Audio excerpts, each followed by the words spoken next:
মূর্খের যখন টাকা হয় তখন তার আচার আচরণ ভাবসাব সবকিছুই পরিবর্তন হয়ে যায়। মুহূর্তেই তার রক্ত, মুহূর্তেই তার আত্মীয় স্বজন বন্ধু বান্ধব সবকিছু থেকেই সে আলাদা হয়ে যায়। চলুন একটা ছোট্ট একটা গল্প বলি।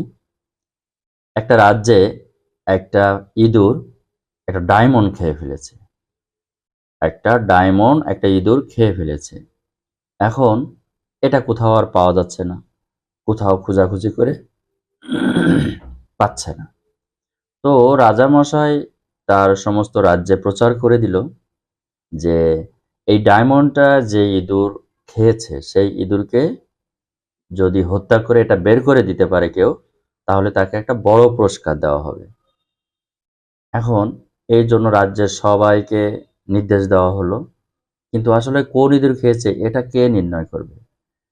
এখন তার সেনাপতি এসে বলল, হুজুর এই কাজটা আমি করব। তখন রাজামশাই বলল, ওকে, ভালো কথা, তুমি তোমার কাজ শুরু করে দাও। এবার সেনাপতি করল কি, একদিন সমস্ত ইঁদুরকে একটা জায়গায় ডাক দিল যে আজকে তোমাদের এখানে বড় একটা অনুষ্ঠান হবে।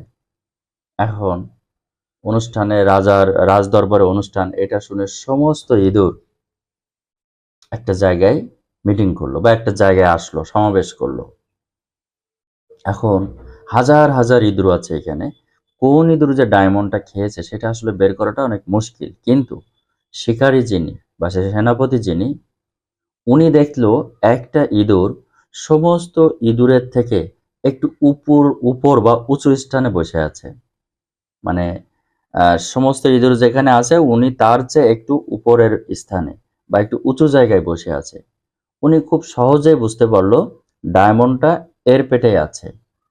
তখন ওই ইঁদুরটাকে হত্যা করে তার পেট থেকে ডায়মন্ড বের করে রাজদরবারে রাজপ্রাসাদে রাজার কাছে নিয়ে আসলো। রাজা ঠিক যথারীতি তার যে নির্ধারিত পুরস্কার আছে শিকারীকে সেটা বুঝিয়ে দিল।